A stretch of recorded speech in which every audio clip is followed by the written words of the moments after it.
Welcome Anjum की kitchen में welcome. आदाब दोस्तों। तो चलिए आज आपके साथ मिलके बनाने वाले हैं बहुत ही मज़ेदार सा केरला स्टाइल बीफ रोस्ट। बहुत मज़ेदार बनके तैयार होता है, बहुत आसान तरीके से हम आपको बनाना बताएंगे। अगर आपने इससे पहले खाया होगा तो आप जानते ही होंगे कितना मज़ेदार लगता है, और अगर नहीं खाया है तो एक बार ज़रूर इसे ट्राई करिए। तो चलिए बनाना शुरू करते हैं केरला स्टाइल बीफ रोस्ट। उससे पहले जल्दी से आप हमारे चैनल को सब्सक्राइब कर दीजिए, बेल आइकन भी ज़रूर दबाइएगा। आप हमें फॉलो कर सकते हैं इंस्टाग्राम और फेसबुक पे anjums.kitchen पे। तो चलिए चलते हैं बीफ की तरफ। यहाँ पे दोस्तों हमने 1 किलो बीफ ले लिया है, और इस तरीके से बड़े बड़े पीसेस आए थे। तो हमेशा जो बीफ रोस्ट होता है उसके थोड़े से जो पीसेस होते हैं वो छोटे छोटे से होते हैं, तो हमने इसे आधा इस तरीके से कर लिया है। तो आप भी साइज़ जो है यही रखें।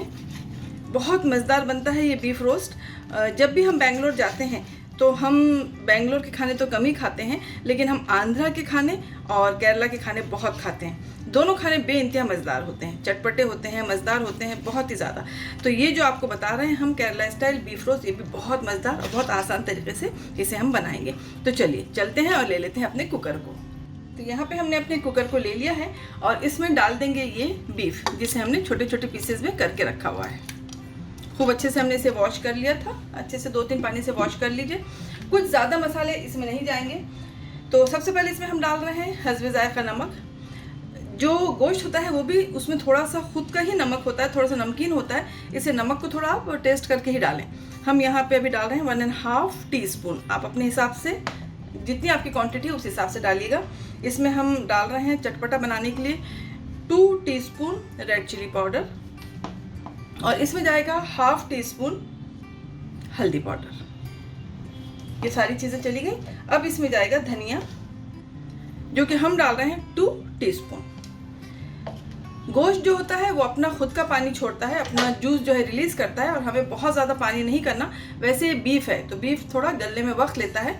तो यहाँ पर हम 1 गिलास भर के डाल रहे हैं पानी, और इसमें कोई दूसरी चीज़ नहीं जाएगी, बस वो साथ में ही ये गलेगा। थोड़ा सा मिला देते हैं ताकि जो मसाला है हर बोटी में लग जाए। तो लीजिए ये हो गया। अब इसे हम कर देते हैं कवर, और इसके बाद कम से कम 4 से 5 सीटी हम इसे देंगे, क्योंकि बीफ थोड़ा मुश्किल से गलता है। तो आप अपने अंदाज से दीजिएगा, 5 देना है, 6 देना है, हमें इसे 90% गलाना है। तो ये देखिए यहाँ पर टोटल 8 हमने इसको सीटियाँ दिया है, क्योंकि बीफ था, हमने बीच में खोल के देखा तो गला नहीं था पूरी तरह से, तो हमने और 3 सीटी एक्स्ट्रा दे दिया। अब यहाँ पे जो प्रेशर था वो ख़त्म हो चुका है। चलिए इसे खोलते हैं।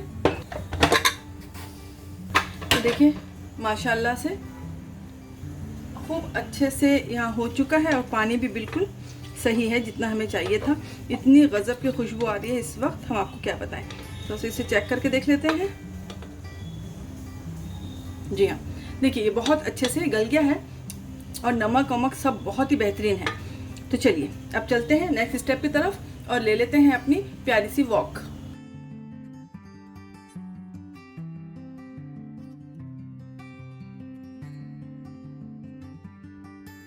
तो ये हमने अपने वॉक को रख दिया है। ये यहाँ पे गर्म हो चुकी है अच्छे से। इसमें हम डाल रहे हैं कोकोनट ऑयल, क्योंकि जो केरला होता है वहाँ पर कोकोनट का ही इस्तेमाल ज़्यादा किया जाता है, क्योंकि वहाँ पे कोकोनट की पैदावार भी बहुत ज़्यादा होती है।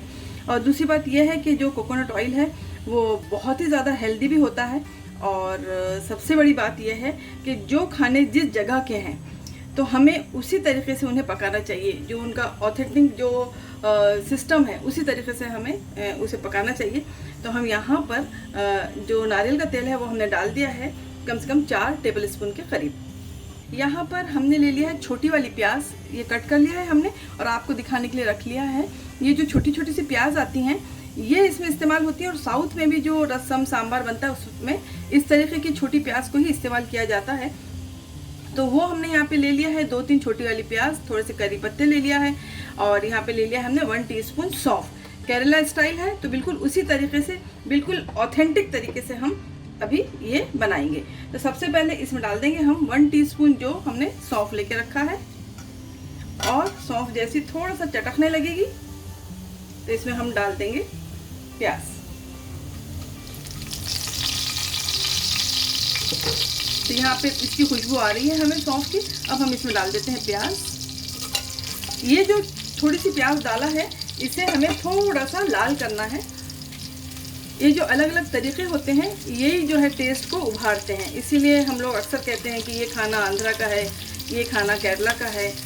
तो ये जो चीज़ें हैं, ये जो बघारने के तरीके हैं, जैसे कि हमने अभी सौंफ डाला, ज़ीरा नहीं डाला, तो यही सब चीज़ें जो टेस्ट होता है उसको बरकरार रखते हैं।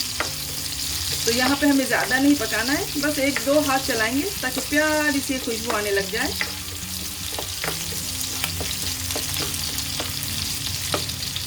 तो ये यहाँ पे हो गया है। इसमें डाल देते हैं करी लीफ,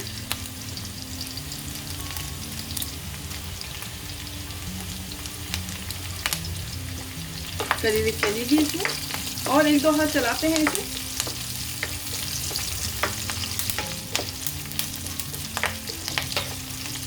करी पत्ते की बहुत प्यारी सी खुशबू आ रही है इस वक्त। बस अब इसमें डाल देंगे हम जिंजर गार्लिक पेस्ट, जो कि घर का पिसा हुआ है, और हम डाल रहे हैं यहाँ पर 1.5 टेबल स्पून, क्योंकि 1 किलो के करीब बीफ है, उस मुताबिक हम डाल रहे हैं। थोड़ा सा इसे भी भून लेंगे, बहुत ज़्यादा हमें नहीं पकाना है। अब इसमें हम डाल देंगे 3 अदद हमने मीडियम साइज़ की प्याज को चॉप करके रख लिया है अपने प्यारे से चॉपर में। तो चलिए ये चला गया। अब अच्छे से इसे भून लेंगे ताकि जो इसकी कच्ची वाली स्मेल है वो निकल जाए। तो यहाँ पे देखिए, ये खूब अच्छे से जो प्याज डाला था चॉप की हुई, वो पिंक कलर की हो गई है, और बेइंतहा प्यारी वाली खुशबू आ रही है यहाँ पे करी पत्ते की और प्याज की, अदरक लहसुन की। तो इसमें डाल देते हैं हम थोड़ा चटपटा बनाने के लिए 2-3 हरी मिर्च, जिसे हमने यहाँ पर बारीक सा कट कर लिया है। अगर आप तेज़ खाना नहीं चाहते तो इतना बारीक मत कट करिए, लंबा लंबा सा कट करिए ताकि आप फिर उसे निकाल भी सकते हैं। यहाँ पर ये हो गया है। अब इसमें वैसे तो मसाले उबलते वक्त डाल दिया था, लेकिन फिर भी थोड़े से और मसाले डाल देते हैं, क्योंकि पकी हुई खुशबू मसालों की अलग होती है, और जब इस तरीके से डालो तो इसकी खुशबू अलग होती है। तो बिल्कुल बनाए नाम आप कह सकते हैं कि 2 चुटकी हल्दी, 1/2 टीस्पून के करीब धनिया, 1/2 टीस्पून के करीब लाल मिर्च, यहाँ पर 1/2 टीस्पून के करीब काली मिर्च कुटी हुई, और गरम मसाला 1/2 टीस्पून गरम मसाला। ये सारी चीज़ें इसमें चली गई। एक बार थोड़ा सा इसे चला लेते हैं, भून लेते हैं थोड़ा सा। ये जो मसाले हैं, ये इस वक्त मसाले डालने का मकसद ही ये है कि थोड़ा कच्ची वाली जो खुशबू होती है वो आए। हर जगह के अलग अलग तरीके होते हैं बनाने के, जबकि आप देखें कि मसाले सेम ही होते हैं। हर कोई प्याज इस्तेमाल करता है, हर कोई अदरक लहसुन धनिया मिर्ची सेम चीज़ें ही इस्तेमाल करता है, लेकिन सबके जो तरीके होते हैं, जो टाइमिंग होती है डालने के, वो अलग होती है। तो देखिए बहुत ही प्यारी सी खुशबू आ रही है इसमें, बिल्कुल केरला की जैसी। और सबसे बड़ी बात यह है कि जो नारियल का तेल डाला है, क्योंकि ये जो पक रहा है अभी बीफ रोस्ट, तो ये बीफ रोस्ट नारियल के तेल में पकने से ही ज़्यादा मज़ेदार लग रहा है। बहुत से लोग इसमें थोड़े से टुकड़े जो होते हैं नारियल के, कच्चे फ्रेश नारियल के, वो भी डालते हैं, लेकिन फ्रेश नारियल हम अभी इसमें नहीं डाल रहे हैं, क्योंकि सिर्फ हमने इस्तेमाल किया है यहाँ पे कोकोनट ऑयल। अब हम इसमें ऐड कर रहे हैं बीफ, जिसे हमने उबाल के रखा हुआ था, जो माशाल्लाह बहुत चटपटा और बहुत मज़ेदार सा बना है। और जैसे कि आप सब जानते हैं आजकल ऑनलाइन चीज़ें शुरू हैं, तो हमारी छोटी बेटी का इवेंट जो है, वर्चुअल इवेंट भी शुरू है, तो वो दूसरे रूम में बैठी हुई है और मुझे कह रही है कि क्या खुशबू आ रही है मम्मा। तो बस आपको यही कहेंगे कि बस इसी तरीके से आप जल्दी से बनाइए बीफ रोस्ट। अब इसे क्या करेंगे, अच्छे से यहाँ पे सुखा लेंगे। आप अगर चाहते हैं आपको अप्पम वगैरह से खाना है तो थोड़ा सा पानी डाल के आप इसे ग्रेवी जैसा कर लीजिए, और नहीं तो सूखा सूखा रखिए। वैसे जब भी हम साउथ में जाते हैं तो इस तरीके से सूखा सूखा ही मिलता है और बेइंतहा मज़ेदार लगता है। नमक वगैरह चेक कर लीजिए आप इस वक्त, बहुत मज़ेदार। आज हम इसे लच्छे पराठे के साथ सर्व करेंगे, जिसे कि क्वाइन पराठा भी कहा जाता है, इसे मलबारी पराठा भी कहा जाता है। क्वाइन पराठा, मलबारी पराठा, लच्छा पराठा, कई नाम हैं, और उसके साथ ये बड़ा मज़ेदार लगता है। तो इसे थोड़ा सा भून लेते हैं पहले। तो यहाँ पे देखिए हमने बिल्कुल भी सिम आंच पर, एकदम स्लो आंच पर इसे 3 मिनट तक पकने दिया और आप यहाँ पे देख सकते हैं खूब अच्छे से तेल आ गया है और कितना प्यारा सा बना है, बहुत ही लजीज बना है। ज़रूर बनाइए बकरीद पर इसे। बहुत आसान तरीके से हमने आपको बनाना बताया है और हमेशा से कुदरती चीज़ ये भी है कि जो बकरीद का बीफ होता है, बकरीद का जो गोश्त होता है, उसमें कुछ अलग ही जायका होता है। तो बहुत मज़ेदार बनके तैयार होगा। तो चलिए इसे हम कर देते हैं डिश आउट। तो चलिए इसे डिश आउट करते हैं। और जैसा कि आप जानते हैं कि हमने यहाँ पर 3 चीज़ों का इस्तेमाल किया है, जो कि है नारियल का तेल, और उसके बाद सौंफ का बघार है, इसमें ज़ीरा नहीं इस्तेमाल हुआ है, और इसमें डला है करी पत्ता। इसीलिए हमने सोचा करी पत्ता है तो उसको उसी तरीके से हमें डिश आउट करना है और थोड़ा सा उसी तरीके का लुक देना है। ज़रूर बनाइएगा दोस्तों, बहुत आसान तरीके से हमने आपको बनाना बताया है और बेइंतहा लजीज बना है। आप चाहें तो इसे डोसा जो है उसके साथ भी खा सकते हैं, रोटी, चपाती, पराठा, किसी के भी साथ अच्छा लगता है। ये बहुत ज़्यादा लजीज लगता है। तो लीजिए दोस्तों, बहुत ही मज़ेदार सा हमारा बीफ रोस्ट बन के तैयार है।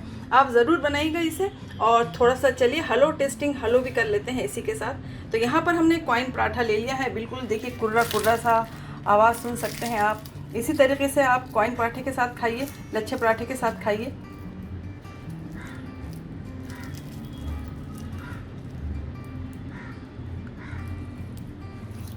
बहुत मज़ेदार, बहुत ही मज़ेदार बना है। तो ठीक है दोस्तों, चलिए आप भी जल्दी से किचन जाके इसे बनाइए और मुझे बताइएगा कि आपको ये बीफ रोस्ट केरला स्टाइल का कैसा लगा। आप लोगों से गुजारिश करती हूँ कि आप हमारे चैनल को सब्सक्राइब करिए, बेल आइकन भी ज़रूर दबाइएगा। आप हमें फॉलो कर सकते हैं इंस्टाग्राम और फेसबुक पे anjums.kitchen पे। तो फिर मिलते हैं दोस्तों, खूब खुश रहिए, मेहंदी लगाइए, ईद आ रही है और मज़ेदार खाने खाइए और सेहतयाब रहिए। खुदा हाफिज़।